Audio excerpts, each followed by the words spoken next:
Je remercie énormément le Café du Geek de m'avoir permis d'avoir cette montre en exclusivité avant un petit peu tout le monde et d'avoir pu la tester. Nous l'avions découverte ensemble, l'Oppo Watch 46 mm. Elle a tout pour devenir la référence des montres rectangulaires pour les mobiles Android. Avec son design tournant sous Wear OS, on va avoir de nombreuses fonctionnalités. Est-ce que cette Oppo Watch est un bon investissement? Est-elle précise au niveau du suivi sportif, au niveau du suivi quotidien? C'est ce que nous allons voir dans cette vidéo.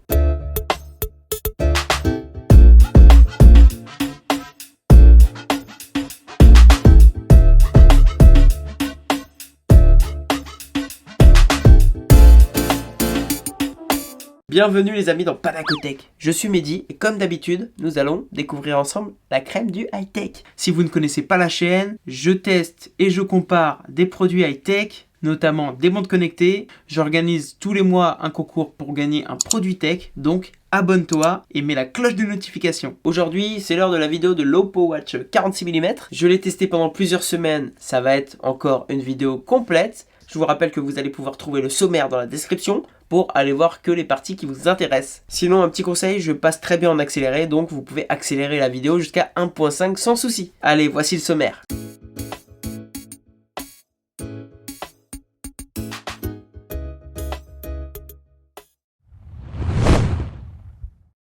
Nous l'avions vu dans la vidéo prise en main, le design de cette Oppo Watch 46 mm. Alors tout d'abord, je vous resitue la chose, l'Oppo Watch est disponible en deux formats, un 46 mm que j'ai et un format 41 mm. Ces deux formats ont des designs différents. Certaines finitions que je vais vous montrer sur la 46 ne sont pas disponibles sur la 41, notamment la double incurvation de l'écran. Mais je vais vous en parler, ne vous inquiétez pas. Commençons par le design. Moi j'ai la version 46. La version 46 c'est un cadran de 46 mm de longueur. 46 mm sur 39 sur 12,96 mm de largeur en comptant le cardio-fréquence-mètre. On a donc un assez grand format qui a un assez grand écran. Pour ce qui est du cadran de la 41 mm, il fait 41,35 mm de longueur, 36,37 de largeur et on est aussi sur du 13 mm d'épaisseur avec le cardio-fréquence-mètre. L'écran de la 46 mm est un écran AMOLED flexible à double incurvation. On va voir que cette finition d'avoir courbé l'écran des deux côtés est vraiment haut de gamme, premium. J'ai rarement vu une montre avec un écran aussi beau. Le fait d'avoir incurvé cet écran des deux côtés fait vraiment une sensation de borderless. C'est un écran AMOLED de 1,91 pouces. 1,91 pouces, c'est énorme. À titre de comparaison, l'écran de l'Apple Watch 44 mm mesure 1,78 pouces. Là, avec 1,91 pouces, on a un des plus grands écrans des montres rectangulaires du marché. Ça représente une définition de 402 par 476 pixels, soit 326 ppi. Pour ce qui est du petit format, la 41 mm, elle a un écran de 1,6 pouces. Néanmoins, elle n'a pas, comme je vous le disais, la double incurvation, c'est juste un écran AMOLED rigide. À titre de comparaison toujours, l'écran de l'Apple Watch 40 mm mesure 1,57 pouces. Donc l'écran de la 41 mm d'Oppo Watch est légèrement supérieur. Pour continuer sur le design, sur la tranche droite de l'Oppo Watch, on va retrouver deux boutons. On verra dans la navigation à quoi ils nous servent, mais ils vont nous permettre de naviguer ou de lancer des raccourcis. Et bien entendu, d'éteindre ou d'allumer la montre. De l'autre côté, on retrouve le haut-parleur. À l'arrière, on retrouve le cardio-fréquence-mètre qui est sur une base céramique polycarbonate. Et bien entendu, l'insert du chargeur pour pouvoir recharger la montre. Ce n'est pas une recharge à induction comme on peut trouver sur l'Apple Watch. On a aussi un bracelet en fluoro élastomère qui est assez agréable au porter et qui est sur une technologie Oppo. On pourra notamment retrouver des bracelets de ce type sur Amazon, mais ce n'est pas les mêmes que sur Apple ou sur un autre type de montre. Que dire de plus? Le cadran de la montre étant l'alliage d'aluminium, donc c'est comparable au cadran de l'Apple Watch SE en aluminium. Voilà globalement le design, elle est vraiment sympa, vraiment jolie, je valide complètement ce design. On va voir maintenant ses caractéristiques techniques. On va reparler brièvement de ses caractéristiques techniques et après on va s'attarder plus sur les fonctionnalités parce qu'il y en a pas mal. C'est une montre étanche. Le modèle 46 mm est étanche jusqu'à 5 ATM, 50 mètres de profondeur. Le modèle 41 est étanche jusqu'à 30 mètres de profondeur, 3 ATM. Nous avons une montre avec un processeur Qualcomm Snapdragon Wear 3100 avec un système d'exploitation Wear OS par Google. La capacité de la montre est 1 Go de mémoire vive et 8 Go de stockage. On verra à quoi sert le stockage, il sert notamment à télécharger des applications. Cette montre est compatible Bluetooth 4.2 C'est étonnant de voir une montre en 2020 qui n'est pas en 5.0, mais bon. Elle est composée d'un accéléromètre, d'un gyroscope, d'un capteur géomagnétique, d'un baromètre, d'un cardiofréquencemètre optique et un capteur de luminosité, de lumière ambiante. Elle a bien entendu un GPS intégré et supporte le NFC pour payer via Google Pay. Qui dit Wear OS dit l'application Wear OS, on va en parler, et aussi l'assistant Google.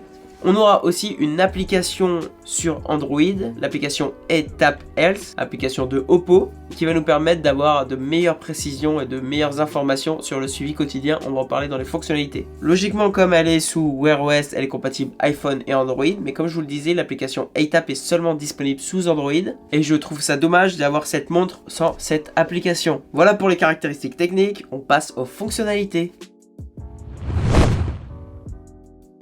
Parlons maintenant des fonctionnalités. Déjà, on va voir comment on navigue sur cette montre. On se retrouve sur le cadran principal, l'affichage principal qui va nous permettre d'afficher l'heure, etc. On va pouvoir de là, soit appuyer sur les boutons pour naviguer, soit swiper. En swipant de haut en bas, on va accéder aux raccourcis pour se mettre en mode avion, mode cinéma, activer la lampe, etc. Gérer la luminosité. Ensuite, lorsqu'on va swiper de bas en haut, on va retrouver toutes les notifications. Notifications d'application, notifications d'SMS. On verra comment on pourra répondre ou non. Juste après, lorsqu'après on va swiper de droite à gauche, on va avoir les cadrans secondaires, les widgets secondaires qui vont nous donner nos activités quotidiennes, une synthèse de notre activité quotidienne, le rythme cardiaque lorsqu'on l'a au poignet, pouvoir lancer une activité sportive, voir notre nuit de sommeil, etc. Lorsqu'on va swiper depuis l'écran, le cadran principal, vers la gauche, de gauche à droite, sur la on va pouvoir parler à notre petit Google Assistant, où on va pouvoir accéder à certaines informations comme la météo. Ensuite, il va être possible d'appuyer sur le bouton du haut pour accéder au menu principal.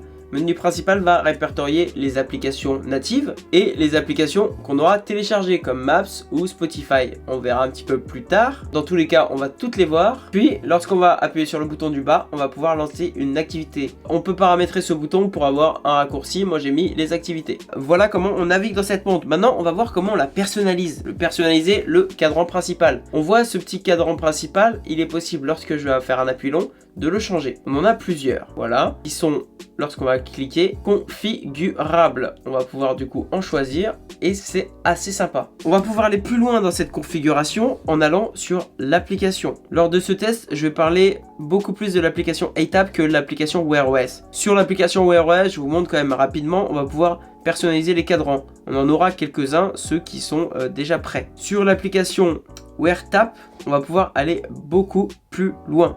En allant dans la montre, dans le cadran de la montre, on va pouvoir en sélectionner. Déjà, il y a le même nombre, mais on va pouvoir assortir le cadran à notre tenue. Comment on fait? On appuie sur assortiment EA, on prend en photo, je vais prendre ma chemise en photo, hop, sélectionne le motif de ma chemise. Ça va prendre en compte les couleurs, les motifs et ça va me proposer un cadran plus ou moins assorti. Mais ça va me proposer un cadran complètement personnalisé. Pareil, on va pouvoir choper des photos, comme par exemple voilà, la photo de citron que j'avais prise et l'incorporer, la lancer sur la montre. Ça, c'est la personnalisation des cadrans, du cadran principal. C'est vraiment top et c'est sympa. Maintenant, ce qui est intéressant avec une montre connectée, c'est de suivre sa santé au quotidien. Comment fait-on, voit-on ce suivi de santé sur l'Oppo? Ça va être assez simple, on va avoir deux possibilités. Déjà d'avoir les informations directement depuis la montre, avec ici notre synthèse comme je vous ai dit d'activité quotidienne avec le nombre de pas, le nombre de calories, le nombre d'entraînements et le nombre de sessions d'activité. Lorsqu'on va rechercher, hop, un peu plus précisément, on va avoir notre nombre de pas sur la journée, notre minute d'entraînement, nos calories, les sessions d'activité dans la journée. C'est ce qu'on avait retrouvé en swipant ici. Ça va nous donner cet aperçu. On va pouvoir aller chercher encore plus de précision et de chiffres. Ça, on va les retrouver sur l'application Tap. En allant sur l'application Tap, j'arrive sur lorsque j'ouvre l'application Tap, j'arrive sur ma page principale. Ma page principale va résumer en quelques chiffres déjà ma journée. 5420 pas, 3,32 km, 355 calories. C'est mes informations de la journée. Si je clique sur le nombre de pas, je vais avoir ma synthèse de la semaine, du mois ou de l'année. Je vais pouvoir voir d'un coup d'œil que aujourd'hui on a fait 5420 pas, hier 3130, avant-hier 512. Ça me calcule une moyenne de pas par jour et une distance totale. On va pouvoir aussi aller un petit peu plus dans les détails en cliquant sur le deuxième widget qui s'appelle activité quotidienne. Lorsque je vais cliquer dessus, je vais avoir les détails de ma journée et pas que de ma semaine sur mes activités. Mon nombre de pas ici, on va voir comment il s'est positionné sur la journée par rapport aux heures de la journée.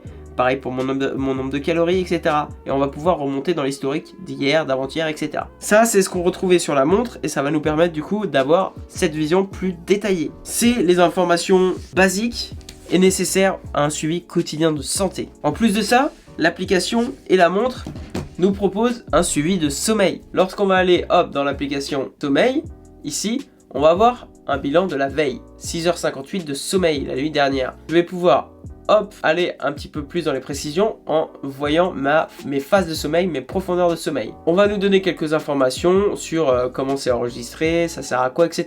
Ça, c'est la vision montre. On va pouvoir, toujours sur l'application iTap, voir la vision précise. Je clique sur le widget sommeil. J'atterris sur ma synthèse avec mon sommeil profond, 2h35, sommeil léger et l'éveil. Je vais pouvoir regarder chaque créneau horaire pour chaque profondeur de sommeil. Je vais pouvoir aussi voir sur la semaine, sur le mois, etc. C'est plutôt pas mal, c'est un suivi de sommeil, on va dire, assez basique. Pourquoi c'est assez basique? Parce qu'il ne nous donne pas non plus la fréquence cardiaque pendant le sommeil, des informations comme ça complémentaires qu'on peut trouver sur d'autres montres. De même, toujours dans le suivi de santé, on va voir notre suivi de fréquence cardiaque. Celle-ci se retrouve aussi sur la montre, sur le petit cœur, ça va nous la mesurer et lorsqu'on va swiper, scroller, on va voir le graphique sur la journée avec la moyenne et la plus élevée. Lorsque bien entendu je vais reprendre l'application iTap, je vais cliquer et j'aurai mon graphique de la fréquence cardiaque prise en continu sur la journée avec les moyennes, les choses comme ça. Je vais pouvoir voir aussi les informations sur la semaine, sur le mois,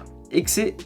Ce qui est juste dommage avec ces visions, c'est qu'on va pouvoir voir sur la semaine, par exemple sur hier, mais je ne vais pas pouvoir accéder à hier plus précisément que comme ça. Je vais avoir juste la synthèse du coup de l'historique et je vais pas avoir l'historique à proprement parler comme on peut trouver sur d'autres applications. Néanmoins, sur la journée, on a quand même des informations importantes et c'est plutôt pas mal. Et l'application iTap nous propose aussi, lorsqu'on appuie sur la petite infobulle en haut, d'avoir des informations sur la fréquence cardiaque au repos, ce que ça représente, etc. Cette petite case d'information est disponible aussi au niveau du sommeil et ça permet vraiment à tous de comprendre ce qui est calculé, ce qui est pris comme information et à quoi ça sert. Ce qui fera doublon et ce qui vous permettra d'avoir d'autres applications, vu qu'on est sur Wear OS, on va pouvoir aller et avoir des informations, les mêmes informations sur Google Fit. Ça nous donnera aussi le nombre de pas, etc. Moi, je trouve que Google Fit n'est pas la meilleure application de suivi de santé. Je suis pas super fan sur comment elle est faite, mais c'est bon à savoir que vous allez pouvoir faire ça. Vous allez retrouver aussi comme application plutôt santé, toutes les applications liées à Google. Ça va, comme je vous le disais, faire doublon. On va pouvoir voir par exemple ici les points cardio aujourd'hui, le nombre de pas aujourd'hui, etc. Ici, on aura la possibilité de lancer des activités physiques pour Google Fit. Là, un exercice de respiration. Et là, un suivi du rythme cardiaque via Google Fit. Pour l'activer, on pourra prendre notre mesure cardiaque. On aura donc cette possibilité de doublon, d'avoir deux applications. Certaines fois, je trouve que ça sert sur des montres sous Wear OS, comme les montres que j'ai testées chez Mobvoi, parce que je suis pas du tout fan de l'application Mobvoi. Et donc, je préfère passer sur Google. Mais là, dans le cas de l'Oppo Watch, l'application iTap est plutôt pas mal. Donc je préfère passer directement sur l'application native constructeur que sur l'application OS. Voyons maintenant les fonctionnalités montre connectée. On va commencer par un des points qui est très important pour vous lorsque vous recherchez une montre connectée. Pour certains, c'est le fait de pouvoir répondre à des SMS ou des appels. On va commencer par les appels. Ici, on retrouve du coup un petit téléphone dans les applications. L'application téléphone, elle va nous permettre d'appeler des personnes.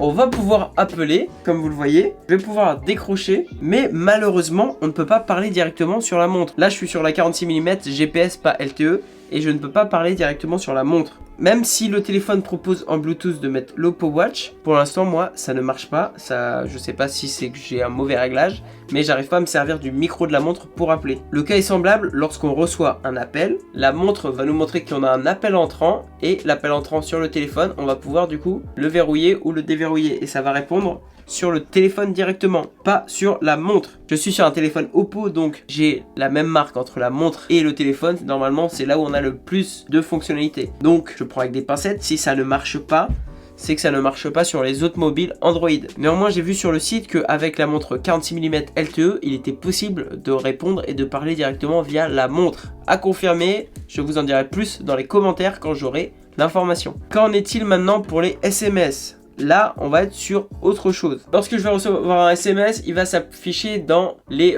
messages, dans les notifications. Je vais pouvoir cliquer dessus et je vais pouvoir y répondre, soit par réponse rapide, soit en cliquant sur répondre. Je vais pouvoir y répondre de plusieurs manières, notamment en dictant ma réponse et aussi en cliquant sur le clavier pour répondre directement sur le clavier. Envoyer, ça s'envoie, c'est confirmé et je reçois normalement le SMS. On va pouvoir aussi passer par la petite fonctionnalité répertoire qui nous permettra d'aller envoyer un message à quelqu'un de notre répertoire directement. On va pouvoir l'appeler, ce qui appellera via le téléphone ou lui envoyer un SMS. Ça, c'est quand même plutôt pas mal de pouvoir répondre aux SMS et envoyer des SMS via la montre en dictant et en réponse rapide. On va dire que ça dépanne plus que répondre à un appel sur la montre. Continuons avec les autres fonctionnalités montre connectée. Voyons maintenant les applications natives, les applications disponibles sur la montre. Dans les applications qui sont natives à la montre, on va retrouver du coup les applications qu'on a vues, les 3 premières. Après, ça va être des applications de sport qu'on verra après. Là, on va pouvoir trouver l'exercice de respiration d'Oppo. Ici, l'application météo qui va nous permettre, après synchronisation, d'avoir la météo d'où on habite avec voilà les risques de précipitation, etc. Ensuite, on va retrouver le minuteur, l'alarme, il sera possible de configurer une alarme avec sonnerie ou vibration, le minuteur où il sera possible d'enregistrer des tours, l'horloge mondiale, on va pouvoir ajouter différentes villes pour avoir l'heure de différentes villes, le voice enregistreur pour pouvoir enregistrer des mémos vocaux, le calendrier. Et après, on va arriver sur les applications de Google. Avec Google Trad, les rappels Google, le Google Store, les activités santé, les fonctionnalités santé de Google et les paramètres. On va voir du coup toutes ces fonctionnalités natives qu'on va retrouver directement sur le menu. Sincèrement, je trouve que Wear OS a bien été intégré sur cette montre. Le menu est super sympa, super simple d'utilisation. On n'a pas... Comme des fois ce que je reproche à des montres, lorsqu'on va utiliser une application Wear OS, elle va remonter en haut du menu. Là, on reste sur un menu simple et sympa à utiliser. Voyons de plus près maintenant la possibilité de télécharger des applications. On va pouvoir aller sur le Google Play Store. Il va nous proposer certaines applications qui sont sur notre téléphone qu'on peut télécharger sur la montre et des applications recommandées pour nous. On va pouvoir les télécharger directement depuis la montre, du genre Messenger, Telegram, etc. Si je télécharge par exemple Messenger, hop, je vais l'installer sur la montre. On va donner beaucoup plus de fonctionnalités d'applications sur la montre. Vous pouvez aller voir ce qui est disponible sur Wear OS, les applications, mais ça va nous permettre vraiment de booster les fonctionnalités. On va avoir des applications type messagerie comme je vous l'ai montré, aussi des applications type sport comme Strava, Shazam, Nike Run, il y a Spotify que j'ai téléchargé au niveau de la musique, Adidas Running, Viber, les possibilités de contrôler la caméra de notre téléphone, des applications pour suivre des parcours de randonnée, calculette. On va avoir vraiment une flopée d'applications. On va pouvoir aller aussi dans streaming audio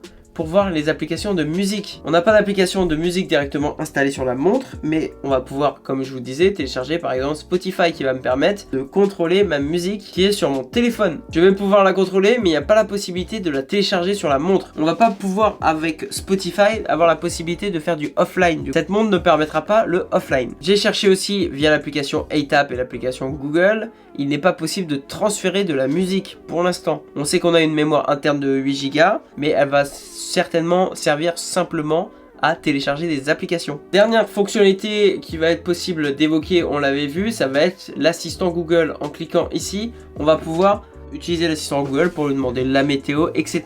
Wear OS, vu que c'est un système d'exploitation Google, ne permet que l'assistant Google. Mais c'est déjà pas mal. Avant de parler suivi sportif, voyons ce qui est paramétrable sur la montre, sur l'application ATAP. Je vous l'ai dit, on va pouvoir paramétrer les cadrans, on va pouvoir aller dans la gestion de notifications pour gérer les notifications, savoir quelle application pourra nous envoyer des notifications, et dans plus, on va pouvoir gérer les paramètres et les objectifs de pas, les paramètres de santé, les rappels de se lever et de faire du sport, et la mesure automatique de la fréquence cardiaque. On a vu à peu près tout ce qui était possible de faire en fonctionnalité sur la montre. Maintenant, voyons le suivi sportif. Pour le suivi d'activités sportives, on va voir aussi ce petit doublon entre Google Fit et l'application ATAP. On va pouvoir aller lancer une application sportive via Google Fit, c'est ici, hop, lancer par exemple une course à pied, on va avoir la détection du GPS, lancer et on aura, une fois que c'est parti, les informations de sport et l'interface Google Fit. C'est pas ce qui m'intéresse le plus, mais je voulais vous montrer qu'il était possible. On retrouvera du coup sur Google Fit l'activité. Après on va pouvoir lancer une activité, là ça m'intéresse un petit peu plus, une activité via l'application native à l'Oppo Watch, l'application du coup activité. On va pouvoir lancer via ce menu et comme je vous ai dit, moi j'ai mis un petit raccourci pour pouvoir lancer.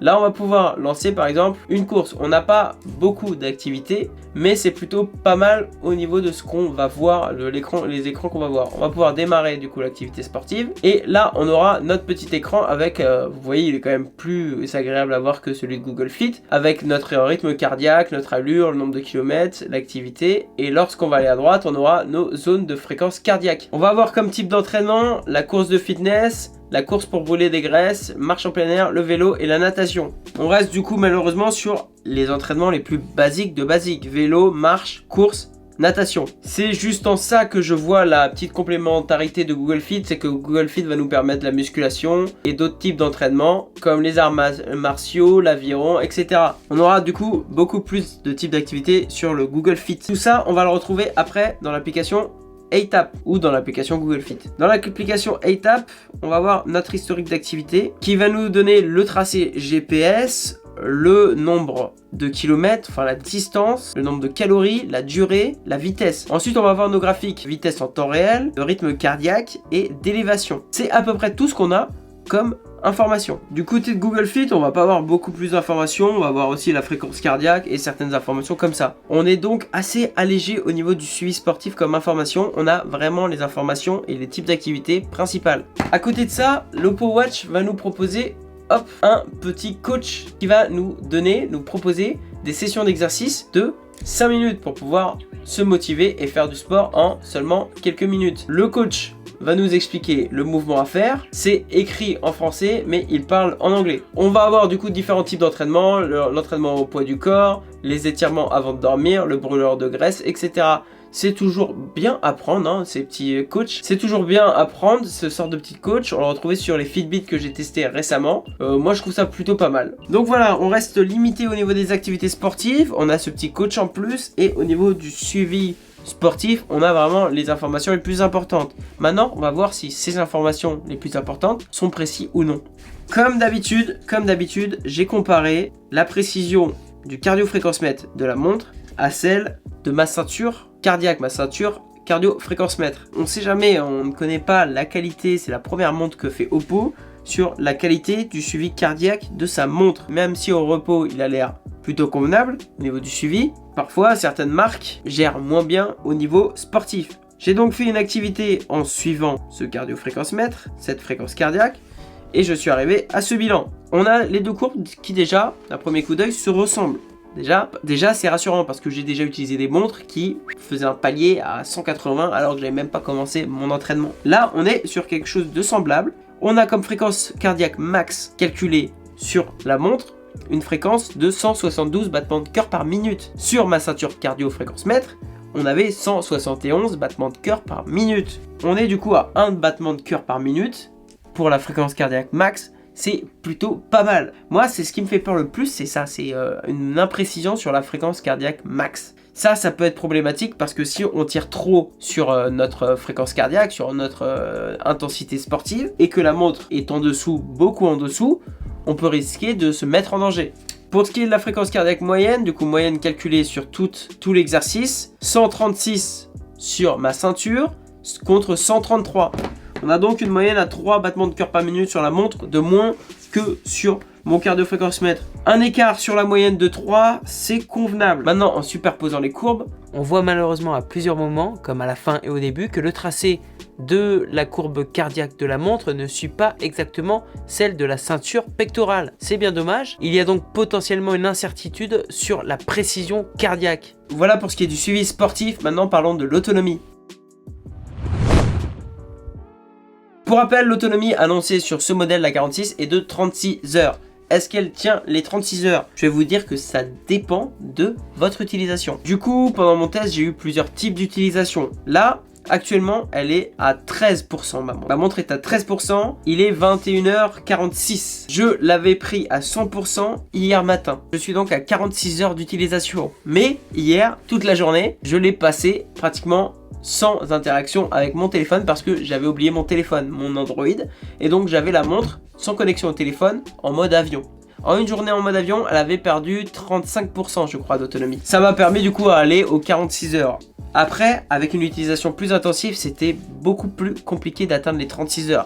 Personnellement, je me suis retrouvé dans la même utilisation qu'une Apple Watch, c'est-à-dire d'avoir à peu près 24 heures d'autonomie en la chargeant le midi pendant ma pause déj. Mais ça, c'était en utilisant Spotify, en utilisant les applications, en répondant aux SMS, etc. J'annonce donc une autonomie pour moi plutôt entre 20 heures et 30 heures. Parlons maintenant de mes points positifs et de mes points négatifs. Globalement, je suis assez satisfait de cette montre. Mon premier point positif, pour moi, c'est son design. Elle est vraiment belle, de très belle finition. L'écran double incurvation pour moi est top, un des plus beaux que j'ai vu actuellement. Et je trouve qu'elle n'a pas vraiment à rougir face à l'Apple Watch. Son design est bien entendu inspiré de cette Apple Watch, de l'Apple Watch. Mais pour les possesseurs d'Android, c'est un très bon compromis. Faites juste attention à la taille parce que 46 mm, c'est assez gros. Je vais vous sortir d'ici fin octobre, début novembre, une vidéo avec un petit peu un guide pour les tailles de montre, taille de cadran de montre en fonction de la circonférence de votre poignet. Mon deuxième point positif pour moi, c'est les fonctionnalités. On se rapproche grâce à Wear OS à des fonctionnalités aussi étoffées que sur Apple Watch SE. On va pouvoir télécharger des applications, répondre aux SMS et je trouve que l'intégration de Wear OS sur ce format de montre a bien été fait par rapport à ce que je connais sur d'autres formats. Mon dernier point positif, c'est globalement l'ergonomie, comment on vit avec. On arrive sur quelque chose d'assez simple, limite réfléchi comme WatchOS. Je me répète un petit peu, mais voilà, sur Wear OS, des fois c'est fouillis.